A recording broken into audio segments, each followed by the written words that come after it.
Hey y'all, I am inside the house today because it is incredibly hot outside. It's like 100 degrees with a feels like of 105. So Tommy has this nifty neato little thermometer thing that you can point at things and you can tell what the temperature is of whatever it's pointed at.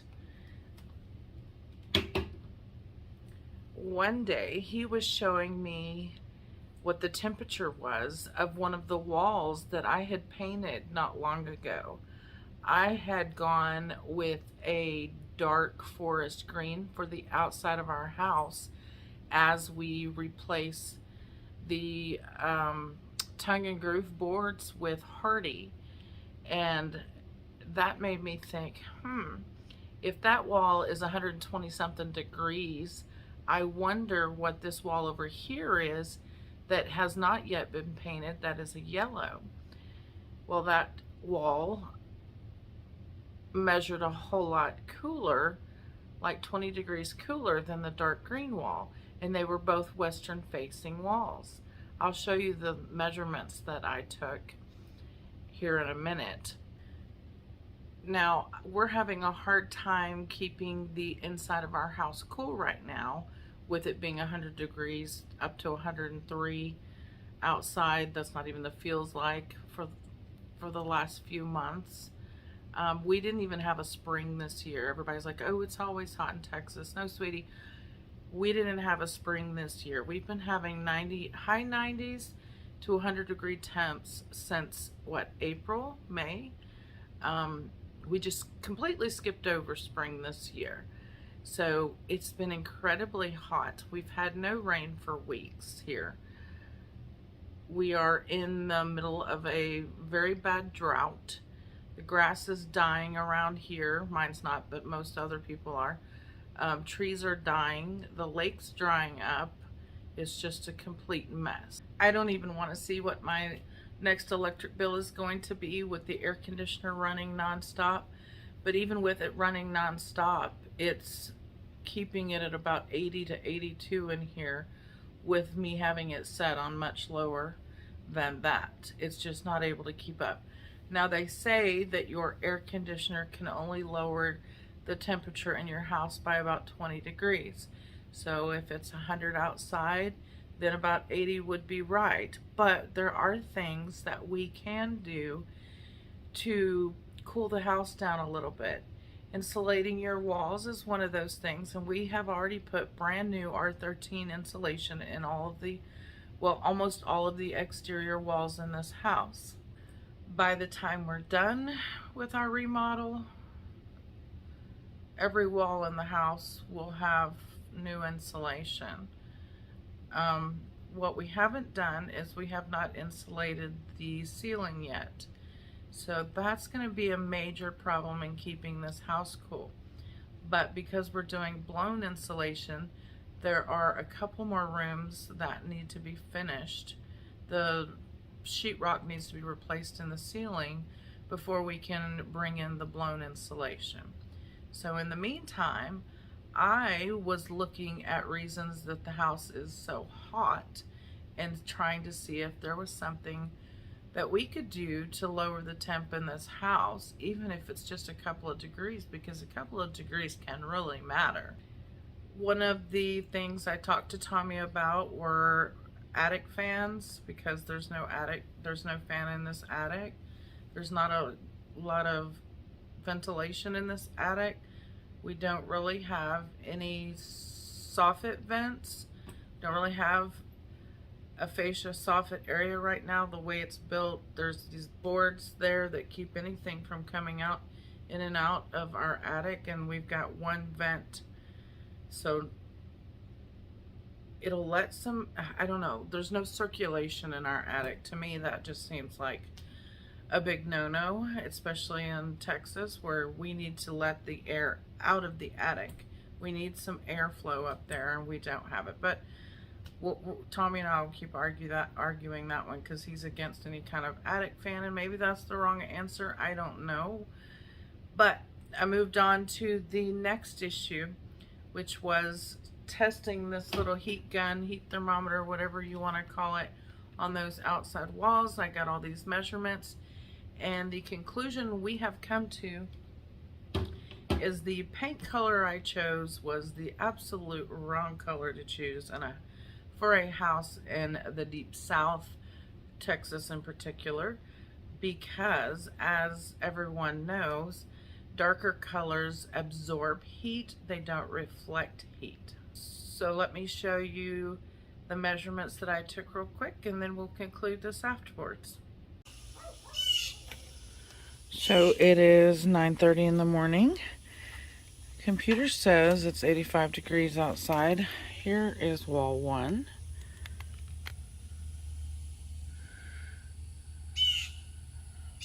Let's get a little further away. It says this wall, which is painted dark green, is 83.9. This is a western facing wall. This is also a western facing wall. It says it's 84.8. This is a western facing wall that's painted green, and it says it's 88, a little over 88. You can see the sun is right there. This is a south facing wall, and it's 87.2. You can see the different color. This is the side of the house that hasn't been painted.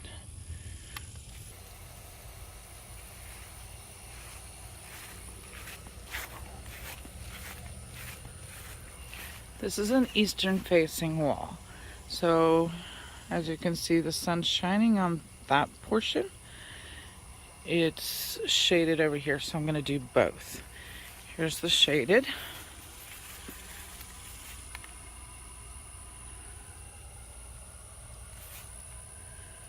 .82.9, so about 83.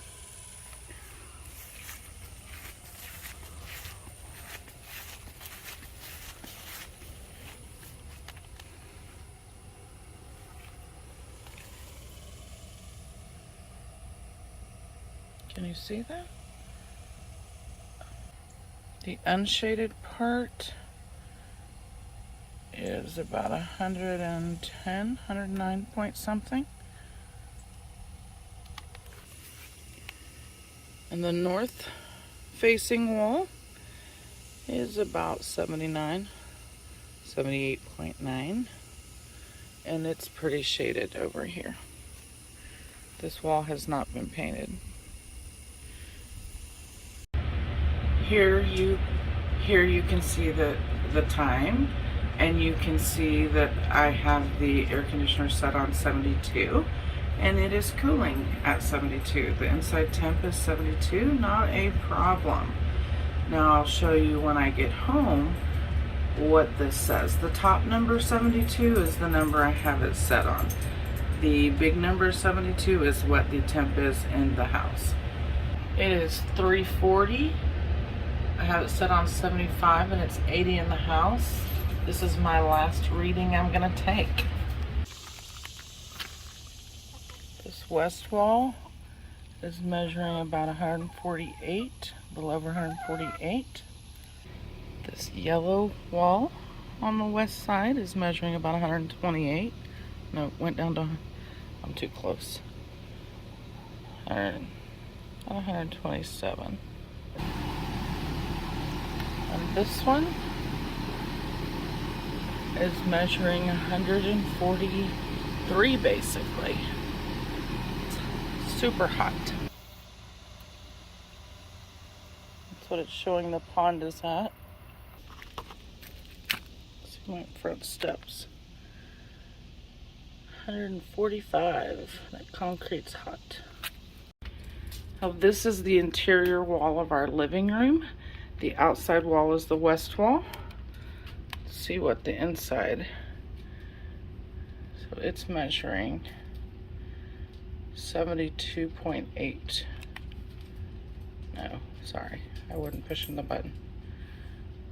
So about 70. You could be mine. 72. A hallway wall is measuring 68. 70 on this hallway wall.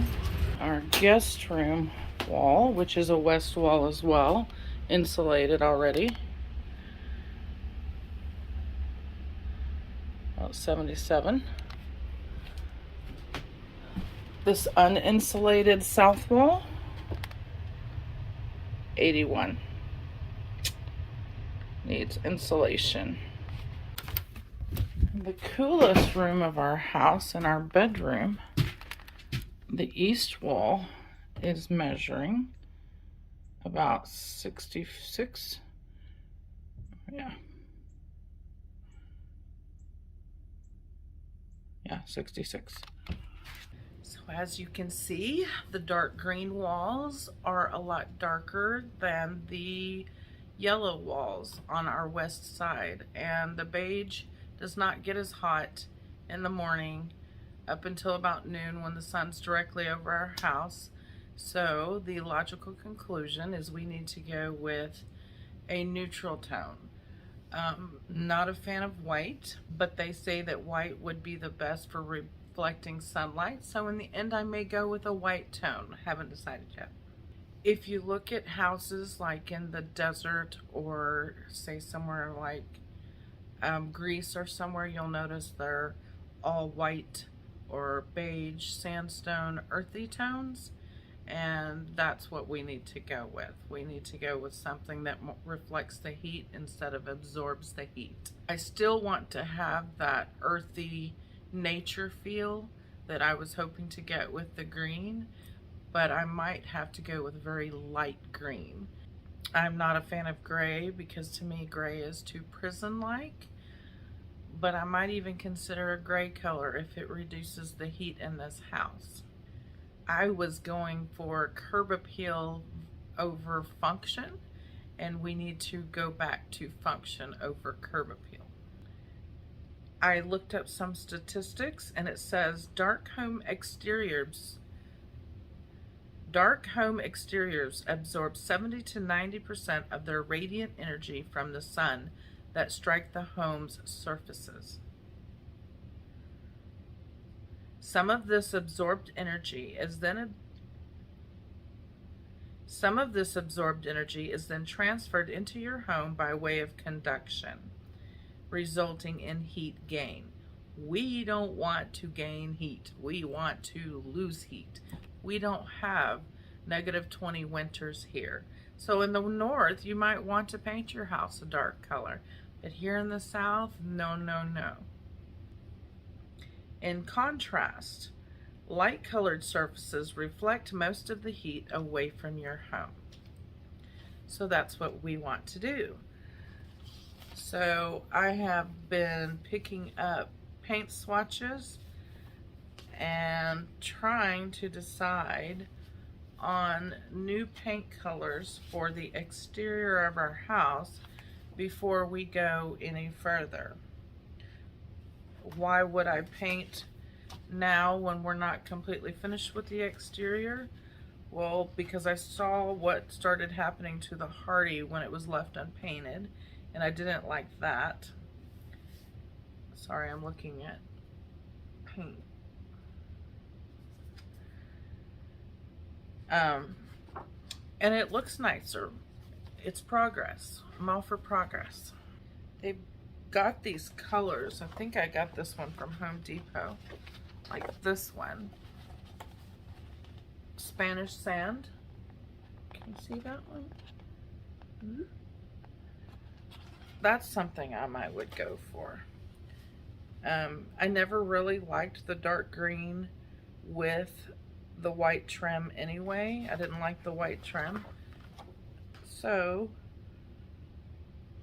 moving on to plan B.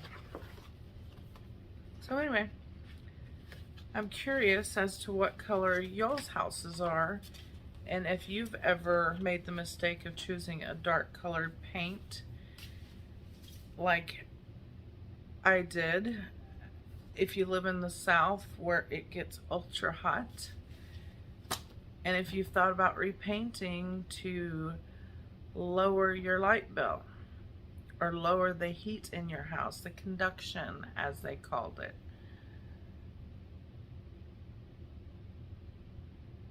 I'm far from uneducated and far from being stupid. It's just not something I ever thought about, that the outside paint color of my house could make a huge difference in how cool the inside of my house is. The living room that I'm currently sitting in is much warmer than, say, my bedroom, where the walls, all the exterior walls on my bedroom are beige. They're not this dark green.